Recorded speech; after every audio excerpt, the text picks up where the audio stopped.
Ladies and gentlemen, welcome to the Drizzle Wrestling Show. I have not done an episode in eons. I think the last one was like around WrestleMania or something like that. It was like almost 9 months ago or something. Long time ago.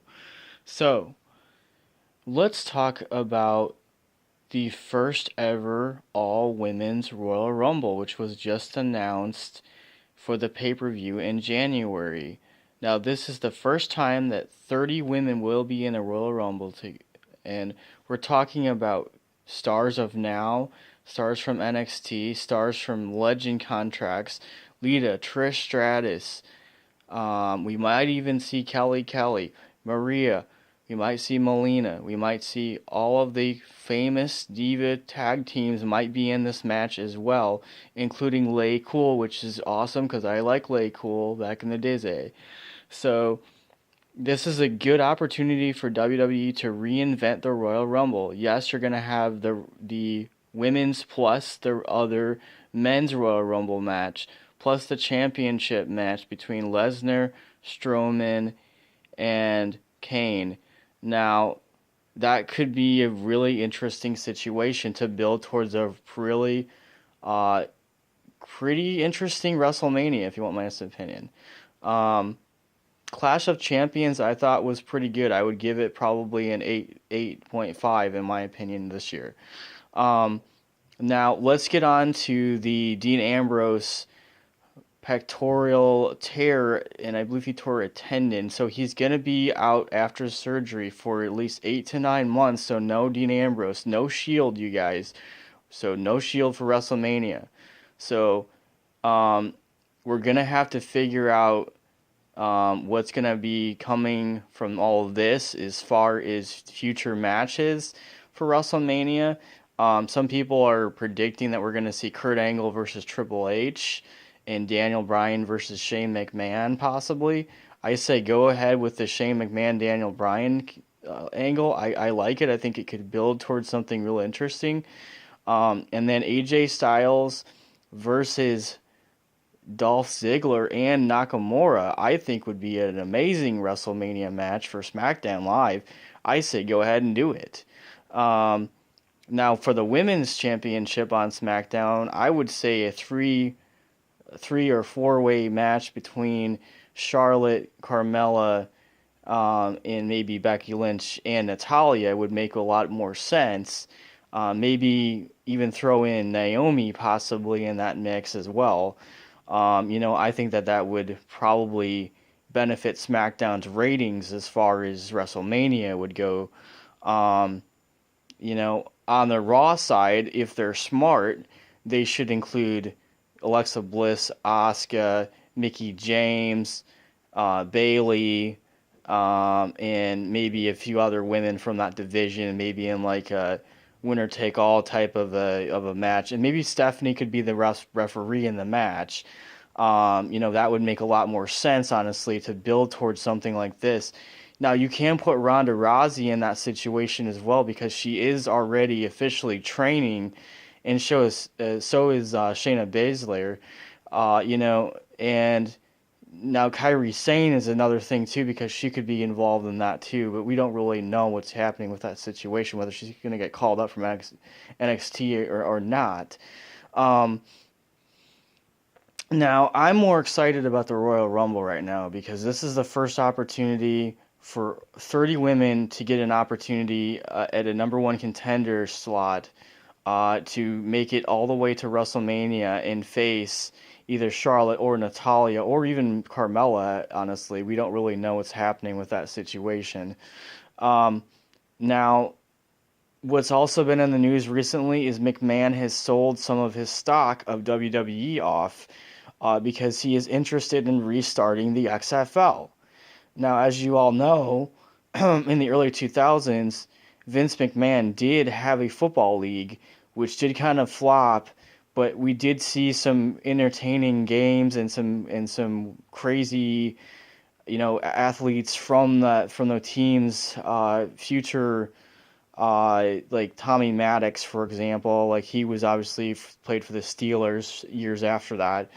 Uh, you know, so what's going to eventually happen with that, we're not really sure yet, but it could be something interesting for the future for the McMahons. Um, Now, Impact Wrestling, I'm going to get into this. You guys have had one of the worst years in company history. You've lost a lot of talent. Talent is still leaving and coming to WWE. I mean, we're looking at people like James Storm, EC3, Bobby Lashley, Rockstar Spud, which is Rockstar Spud's already on the main roster of WWE 205 Live. He's already wrestling. So, what's gonna happen here? I mean, Abyss is talking about leaving too. So now there's rumors all over rampant around on the internet right now. I've been talking with people. I've been watching a lot of videos about Eric Bischoff possibly coming in and buying Impact Wrestling and then having a contract negotiation with New Japan to bring their talent over to Impact. Now, I agree with that. I actually agree that that is an amazing idea for Eric Bischoff to come in. The guy has ran uh, companies before. He helped WCW build their popularity throughout the years and then mid 90s. I mean, I used to watch WCW. I thought it was amazing when they had the foreign talent come in with the cruiserweights and people like Eddie Guerrero, Rey Mysterio, Ultimo Dragon, you know, Psychosis. When they were bringing all the other talent in there, super crazy. Um, for example, I mean, WCW in the mid '90s was stocked full of talent. It's just they didn't understand how to use it. But I feel like if Bischoff is older now, he understands the wrestling industry. If he were to buy Impact and reformat the whole system from the bottom up and then let these guys from New Japan come in and other companies, maybe even have some type of working contracts with companies like Ring of Honor, you could build Impact back to where it was in the early 2000s. Now, when 2002, 2004, all the way up to, well, let's say 2014, Impact was not a bad company. It's just 2015, 16, and now it's like, no, it's not really even remotely the same because all your talent's already left. So, I'm losing my voice. Okay. So, as a fan of wrestling in general, I don't really want Impact to just go away. I feel like they have lots of potential if they had the right leadership. So definitely Bischoff would be the perfect person to be in charge because the guy knows his stuff. He understands wrestling. Let the guy buy the company and restart your business. It makes total sense. I mean, now WWE is also interested in buying Ring of Honor. And JCW's library, actually, the Juggalo Championship Wrestling Library. So here's the thing: like, if WWE decides to buy both of those companies, that is really going to hurt Impact because the only companies that you can do business with would be Noah, AAA, and New Japan. Those are the only companies who are really going to be left for you to be able to work your magic and to build your company back up.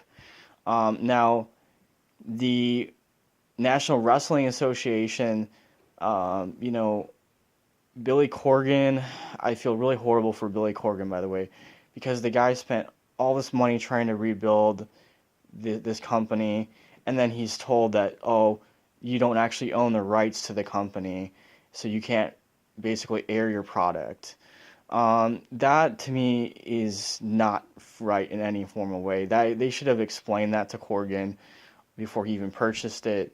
In fact, I would have liked to see that honestly because I thought Billy did a really good job when he was on Impact. He was really trying to develop the younger talent. He was trying to cut down on plots that really weren't working for the fan bases. So yeah, I feel like we're having some good information coming out from wrestling, but we're also hearing a lot of bad things as well right now.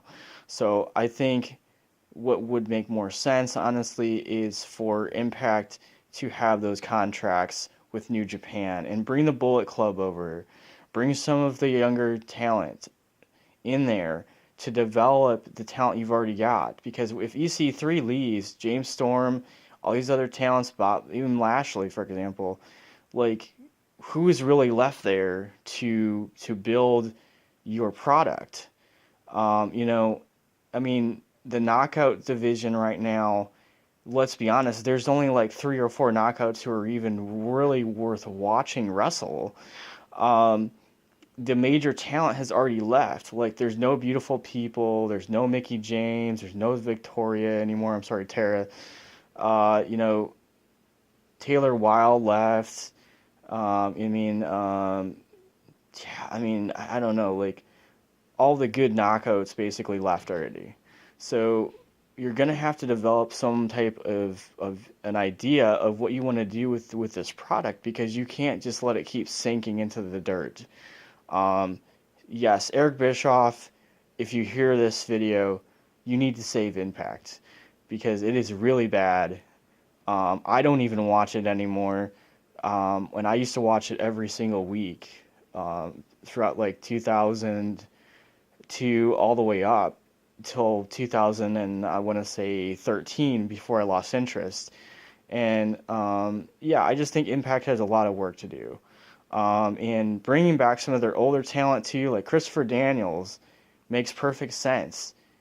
The Machine Guns make more sense. You know, talking to some of the older talents who would be interested in coming back. Why not reach out to those people and say, please come back home. We need you to work with us to build our product again. You know, and I'm guaranteed that some of those people would probably come back and work with Bischoff. So this has been the wrestling show on Drizzle Land. I just wanted to kind of talk a little bit about what's going on in the wrestling world.